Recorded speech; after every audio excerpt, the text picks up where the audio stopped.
我今日大概會講20分鐘嘅。咁講完之後咧，如果大家有啲咩問題嘅話咧，就直接去我哋嘅counter嗰度問，係啦，你哋問乜都得嘅。咁好啦，咁我就把握時間要講一講先啦。咁我諗大家坐得喺度聽都應該聽過香港恒生大學呢個名啦，係咪？咁其實咧就我哋係2018年正名嘅。之前咧我哋叫恒生管理學院嘅。咁恒生管理學院其實嗰陣時已經係有合資格嘅學士課程，係啦，提供俾同學嘅。咁係18年先至叫做改名，係啦，叫做香港恒生大學，咁啊直至到而家啦。好啦，咁排名呢啲咧就喺我哋網頁咧都會有同埋持續更新㗎啦。咁都想講多少少咧，就係其實頭先主持都有大概提過我哋香港恒生大學嗰個理念啦，係啦，呢個博雅家專業。咁其實除此之外有一樣嘢咧，其實我哋同其他嘅院校有少少唔同嘅咧，其實我哋由成立到而家咧都係堅持咧係要小班教學。點為之小班教學呢？就係其實一班最多其實都係大概40人到。譬如以我哋而家恒大而都，如果以學士嘅課程嚇，都有超過講緊係超過6000人，係啦。咁第6000人咁一個課程可能收入嚟嘅時候都有一個課程啦，都可能都有100幾200人嘅喎。咁點樣上堂呢？咪就係拆成10班、20班咁樣去上堂咯。咁變咗我哋本身投入嘅資源係多嘅，即係要請多啲老師啊，係啦，要多啲地方去上堂啊，係咪？咁但係起碼呢一樣嘢咧，就係老師同同學之間嘅關係咧，係會比較緊密啲，因為相對呢啲同學可能真係喺學習上面係需要老師嘅支持嘅。咁所以呢一樣嘢咧，我哋由成立到而家咧，都係一路堅守住嘅。好啦，咁其實恒大喺邊咧？唔知大家有冇去過香港恒生大學啦，或者大概知唔知喺邊啦？其實我哋咧就喺沙田小瀝源，唔係新城市嗰邊，係啦，其實就係大老山隧道嗰邊，係啦，其實我哋喺大老山隧道隔離嘅咋。咁所以咧聽落好似好遠，唔知喺邊。其實咧你哋嚟過一次咧，就知道我哋咧其實係好方便嘅。咁其實我哋除咗咧係恒大，即係喺小瀝源呢一個嘅校園之外咧，其實我哋而家喺市區喺西九龍 M+ 嗰邊咧都有一個市區嘅校園。不過嗰個市區嘅校園咧，而家暫時主要都係咧俾研究生係啦上堂會多。係啦，咁其實我哋而家都一路都係擴展緊我哋嘅校園範圍啦，係啦，因為我哋本身嘅學生人數越嚟越多啦，係啦，提供嘅各方面嘅 service 啊，呢個服務亦都越嚟越多啦，咁喺地方方面的而且確係需要，亦都會多一啲嘅擴展嘅。咁好啦，咁就喺香港恒生大學嚟講咧，我哋應該喺自資院校咧比較少係我哋自己本身已經有宿舍。係啦，咁我哋叫住宿書院嘅，係啦，呢個就其中一個圖片啦。咁就係大概咧就講緊提供咧就其實有超過1200個宿位嘅。咁我哋除咗係自己嘅嗰個宿舍之外咧，住宿書院之外咧，我哋而家喺校外咧都有呢個宿舍，係啦，係提供俾我哋嘅同學咧去申請嘅。不論係過嚟讀學士學位啦，過嚟讀碩士啦，係啦，或者甚至乎我哋嚟緊有博士課程啦，咁咧我哋都歡迎佢哋咧係住喺我哋嘅學院入邊嘅。好啦，咁除咗住宿，因為有啲同學都會諗住4年可唔可以總有1年住下宿舍啊咁。除咗住宿之外咧，當然交流係啦，學生交流呢個就必備㗎啦。咁喺嗰個我哋合作嘅院校啦，海外嘅院校亦都係越嚟越多，即係 keep 住都有上升。咁同埋咧，其實同其他嘅院校一樣啦。咁我哋嘅同學咧，如果出去交流嘅話咧，我哋按照佢哋嘅地方咧，都會有一啲嘅資助俾翻佢哋嘅，因為我哋都希望同學可以出去多啲。係啦，我相信而家啲僱主可能都會睇翻佢自然讀書嘅時候有冇去實習啦，有冇去做呢個學生交流啦，同埋咧學生交流都唔係淨係一次嘅，佢睇翻佢自己嗰個嘅學習計劃啦，我哋叫 study plan 啦，佢可以去多過一次嘅，佢自己可以manage 到就得㗎啦，係啦，可以夠分畢到業就得㗎啦。好啦，咁除咗 exchange， 頭先我提過嘅實習到而家咧，我哋由成立到而家都係非常之叫做一定係要同學一定要做嘅。咁雖然唔係個課程咧，佢哋係必修課，其他有啲咧都係屬於選修科嘅實習。咁但係咧，我哋咧都有超過70%嘅同學咧，佢哋都會去實習，甚至乎唔止實習多一次。係啦，同埋咧，佢哋唔一定喺香港做實習，我哋咧係有海外嘅一啲嘅公司啦，係啦，係會同我哋咧做一啲嘅合作，咁就俾我哋啲同學咧就會係去嗰度咧做實習。佢哋可能係喺就係在讀嘅時候啦，即係講緊可能第一個學期或者第2學期做實習啦，又或者咧就係佢係中間呢個暑假啦，係啦，咁同埋時間可能幾個星期又有1個學期又有，咁其實就主要睇翻嗰間公司究竟嗰個實習期大概係幾多。咁同埋話明有啲必修嘅話，咁當然會有呢個學分啦，係咪？咁好啦，咁除咗呢一個實習之外咧，我想講一講呢個榮譽學院嘅。咁其實咩嚟嘅咧？咁同平時嗰啲商學院啊嗰啲其實有冇關係嘅咧？咁嗱，榮譽學院呢一個咧，其實我哋簡單啲嚟講咧，就好似一個培訓精英嘅一個地方。係啦，咁有啲同學咧，佢哋可能想4年入邊咧，就同其他同學有啲唔同。我想學多啲嘢，我想再學高階啲嘅嘢。咁咧我哋可以咧，即係同學係可以考慮喺佢呢個第1年升第2年嘅時候咧，甚至乎而家已經係第2年升第3年都可以啦。咁就申請咧，就入呢個榮譽學院。點解咧？因為咧，其中一樣個特點咧，就係咧，佢哋嘅老師係啦，引導佢哋嘅老師就係香港嘅一啲上市公司嘅主席啦、總裁啦，係啦，我諗大家譬如有聽過，譬如盛智文啊，係咪？係啦，咁呢啲當然你話有啲咩導師咧，喺我哋嘅 website 有睇嘅，網頁有講嘅，咁就係呢一啲嘅上市公司嘅主席啊、總裁啊，呢啲高職位嘅人士啦，係啦，係做佢哋嘅老師，甚至乎係喺佢哋嘅公司嗰度咧去做實習嘅。咁同埋譬如話佢哋會學做呢個 research 啦、研究啦咁樣，咁所以咧佢喺呢4年入邊學到嘅嘢咧，一定係會比其他同學多嘅。好啦，咁呢個就榮譽學院啦。咁好啦，咁講咗咁耐，咁其實究竟恒大有啲咩課程咧？咁而家咧恒大有5個學院，係啦，應該我哋而家就暫時冇醫學院啦，暫時冇工程學院啦。咁除咗呢2個之外，其實基本上其他嘅範圍啦，我哋都已經涉獵到㗎啦。咁如果喺2025年入學，係啦，2025年入學嗰個課程嘅數目咧26個。係啦，學士學位課程26個，我哋都有碩士課程嘅，就係17個。咁當然碩士而家就相對遠啲啦。咁如果在座有啲想了解碩士課程嗰方面嘅咧，咁又可以去我哋嘅Kantar嗰度去了解下啦。好啦，咁我哋聽過，譬如香港恒生大學係一間自資嘅院校，咁其實學費係咪好貴嘅咧？其實係咪有冇政府資助嘅咧？我就想話俾大家聽，其實我哋26個課程全部都有政府資助嘅。所以同學係唔係想像中話啊？我係咪要交一個天價嘅學費？其實就唔係嘅，係有政府資助嘅。咁喺呢度見到咧，我哋主要呢26個課程入邊咧，可以分2部分，係有2個嘅政府資助咧，係提供呢一個津貼，係啦，俾同學嘅。咁首先咧就係綠色嗰邊先啦，綠色嗰邊咧就係我哋叫做免入息審查資助計劃。係啦，咁有啲咩課程係喺呢一個呢個計劃嘅下面嘅咧？咁咧就係譬如大家可能好有啲比較熱門啦嚇，係啦，可能譬如商學院啊、傳播學院啊、翻譯及外語學院同埋人文社會科學學院咧，都係佢即係喺呢度讀書嘅同學咧，佢哋都會有政府資助嘅。咁其實係咪係人都有資助嘅咧？基本上係香港學生有香港永久居民身份證，總之有香港居留權啦，就已經合乎呢個資格係有資助㗎啦。所以係非常之簡單。咁而今年係啦，佢哋入嚟嘅話，咁經咩報呢？咁直接揾我哋報又得，或者經一個叫 eApp 嘅平台去報名一樣嘅啫。經 eApp 或者直接揾我哋報名呢，其實都係一樣嘅。咁今年嘅入學嘅同學個資助金額呢，就係35120，係啦，一年係35120。咁後面會講翻其實大概要俾幾多錢㗎啦。咁好啦，咁剩翻嗰6個咧係咩咧？咁剩翻嗰6個咧就一定要經 JUPAS 報名嘅。咁我哋咧就叫做指定專業界別課程資助計劃。咁就係咧決策科學學院全部課程，再加埋藝術設計，就係人文社會科學院入邊嘅藝術設計呢一科。呢6科一定要經 JUPAS 報名。咁所以如果在座有一啲嘅，可能你哋嘅小朋友JUPAS 可能已經係揀咗佢哋㗎啦，已經係擺咗喺 JUPAS 嗰個 list 入邊㗎啦。咁陣間譬如話幾時要係咪要 claim offer 啊呢啲咧？咁我陣間又再講啦。同埋咧呢個我哋叫 SSSDP 啦。咁佢哋咧就嗰個資助金額咧，相對係比呢個免入息審查資助計劃咧係會多啲啲嘅。咁啊分2部分啦。咁如果係實驗室為本嘅課程，即係藝術設計呢一科咧，佢攞到嘅資助咧係相對多啲嘅，係攞到成咧應該係8萬，係啦，超過8萬添，係啦，81000幾嘅呢個資助。如果係決策科學學院下面嗰全部課程咧，咁咧都有4萬幾蚊嘅資助嘅，係啦。好。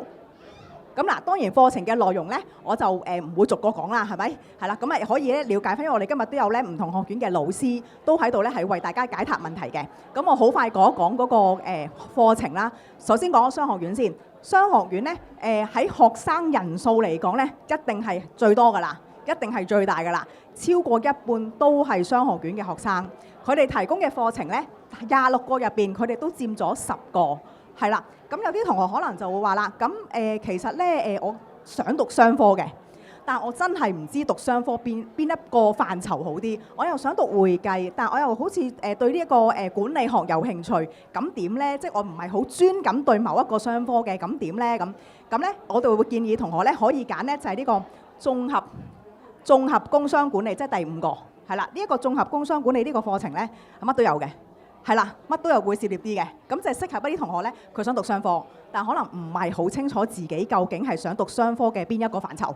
咁當然啦，如果你哋嘅小朋友已經知道想讀商科，亦都知道自己可能我對管理學有興趣，我對市場學有興趣，或者金融有興趣嘅，咁就直接揀嗰個科目呢，就做你哋嘅主修啦。好啦，咁呢個就頭先講嘅係商學院。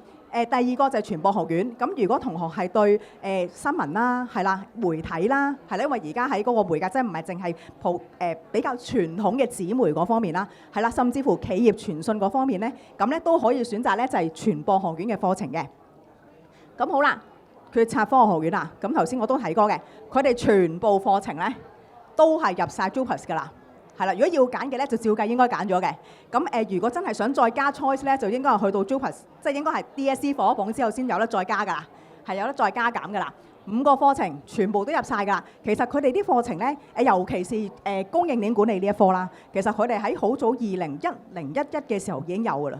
其他嗰5個課程咧，就但係2014年開始已經有提供㗎啦。係啦，尤其是而家相對比較多工種啦，可能同呢個 AI 啊、大數據啊，係啦，呢個金融分析啊，咁其實好多咧都係呢一個學院嘅。好，咁除咗決策科學院之外咧，有啲同學可能我唔中意數學嘅，我好憎數學嘅，我見到數字就暈㗎啦。係啦，咁點咧？咁有冇啲文科揀㗎？啲社會科學揀都有，咁就係人文社會科學院。嗱，佢哋咧就有啲係同設計有關嘅啦，文創類啦，咁有啲就同語言有關嘅啦。譬如話有啲，如果係呢個 social science 嘅社會科學學院嘅亞洲研究啊、心理學啊，我哋叫 PPE 啦，另外一個哲學、政治與經濟，咁都係屬於人文社會科學院嘅。咁我同學可以又可以了解下啦。咁最後一個學院咧就係翻譯及外語學院，雖然佢暫時咧係有一個商務翻譯呢一科，係啦，咁但係其實咧佢都有提供其他啲譬如東南亞語言啊、其他語種嘅一啲嘅選修科俾同學去揀嘅，係啦，咁所以咧如果對語言有興趣，尤其是係翻譯嗰方面咧，係可以了解一下嘅。翻譯唔係講緊係而家大家聽過淨係話 Google Translate 啊或者 AI 咁簡單，因為有啲嘢咧其實呢啲係做唔到嘅。係啦，我諗係相信我啲家長同學表面可能會諗住AI 或者而家 ChatGPT 都做到啦咁，但係其實係兩樣嘢嚟嘅，所以咧有興趣嘅同學咧真係要了解下啦。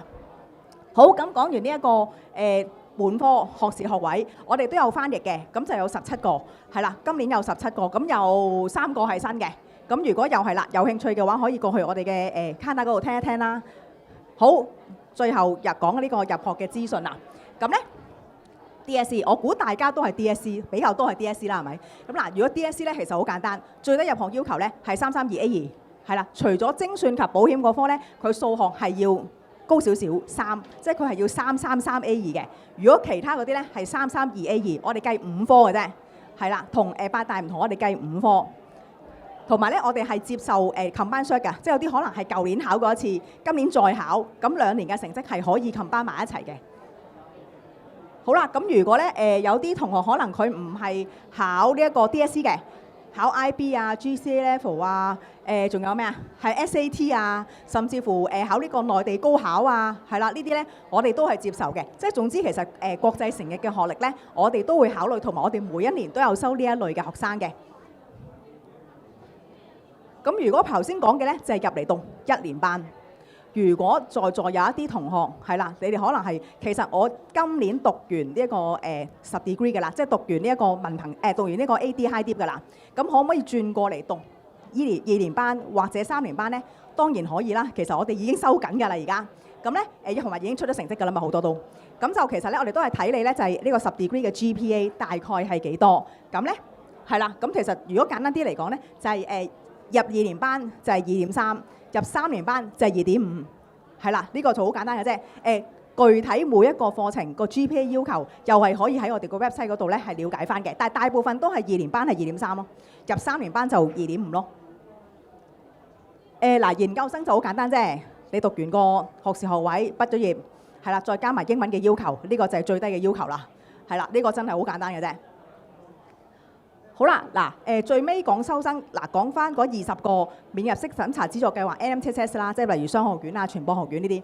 咁其實咧好簡單，總之嚟緊 DSE 嘅，總之係 DSE 放咗榜之後咧，7月10號放榜係咪？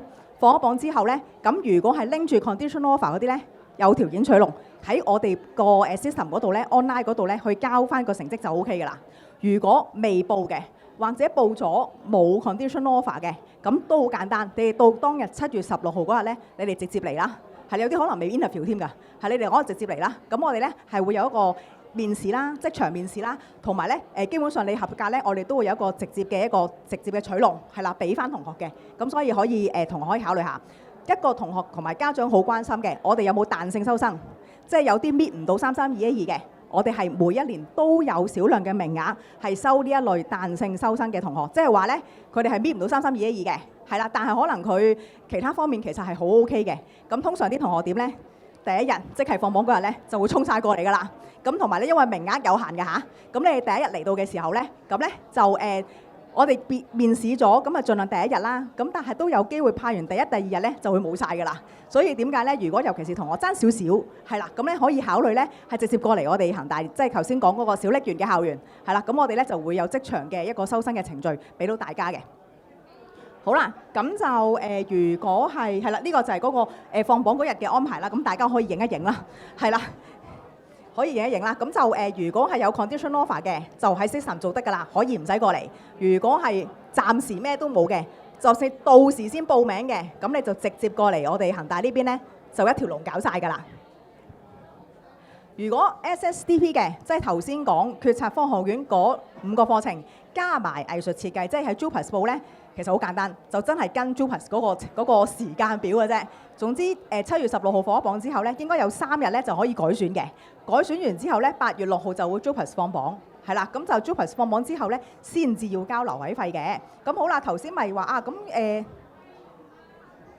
頭先 NMTSS 嗰個咪都要交留位費嘅，嗰5000蚊。咁有冇得退嘅咧？如果我 JUPAS 嗰邊有 offer，係可以退嘅。係啦，係可以退嘅。咁呢個係基本上自資嘅院校都會有呢個安排嘅。就係如果咧去到 SSCP 即係應該係 JUPAS 放咗榜8月6號，咁你揀下啊，我諗下，我都係想要 JUPAS 嗰個 offer， 係啦，咁我就想放棄恒大呢邊嘅 offer 咧都得嘅，係啦，咁同埋咧係可以退翻嗰5000蚊嘅留位費嘅，係啦，放心，呢個係可以嘅。好啦，咁就至於高年級入學嘅。咁其實而家已經出緊 offer 啦。如果已經報咗名嗰啲，麻煩快啲將你哋嗰個transcript 啦、成績單快啲 upload 上我哋 system 啦。未報名嘅，而家即刻報都可以，尤其是本地生，係啦，係可以已經係可以即刻出 offer 俾大家㗎啦。好啦，咁就研究生都係一樣啦，因為 suppose 都應該考完啦，係啦，考完試啦，應該都大概知道自己係咪畢到業啦，係咪？咁咧都係一樣，都係經我哋嘅 system 嗰度咧 upload 翻成績就可以㗎啦。咁就嗱呢一版大家影低佢咧，就係大概係今年應該係收整個同學係要俾幾多錢？係啦，學費。咁咧我哋分2期交嘅學費。咁如果係免入息審查資助計劃，即係 NMTSS 嘅話咧，咁因為有政府資助啊嘛，咁所以咧其實 Year 1入嚟嘅話咧，其實全年講緊1年係交56500，係啦。如果係 Year 3嘅話咧，就係交68580。咁如果係 SSDP 嘅話咧，今年9月入學嘅。除咗呢一個藝術設計係相對交個學費再平啲添啊，3萬幾蚊一年。咁如果係決策科學院嘅話咧，咁就係4萬幾，44900，係啦。咁就獎學金啦，咁就都係睇 DSE 嘅分數啦，係啦。咁就基本上18分，中英文有4，係啦。咁咧基本上都有獎學金㗎啦。同埋我哋會有譬如有啲科目佢哋自己本身都會有獎學金嘅，譬如讀呢一個企業管治啦，讀呢一個嘅精算及保險啦，佢哋自己本身都有獎學金嘅。好啦，咁就由於時間關係就差唔多啦。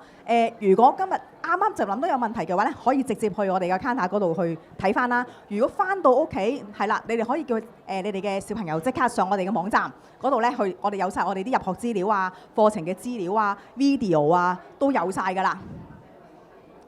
係最後一句係啦，咁就係咧，我哋嚟緊7月頭咧，我哋自己本身 online 都會有搞到一啲嘅入學講座嘅，咁咧就包括就係講緊7月3號啦，係啦，咁另外咧7月12號咧都有呢一個嘅 online 即係個網上嘅講座，咁12號嗰日咧，我哋咧係請到呢個輔導教師協會嘅同事咧，係啦，係會嚟到為大家講，除咗我哋恒大嘅情況之外咧，恒大通常都係我講㗎啦，咁但係咧如果係輔導教師協會嘅同事過嚟咧，佢哋都會主要係整體去講翻，譬如聯招。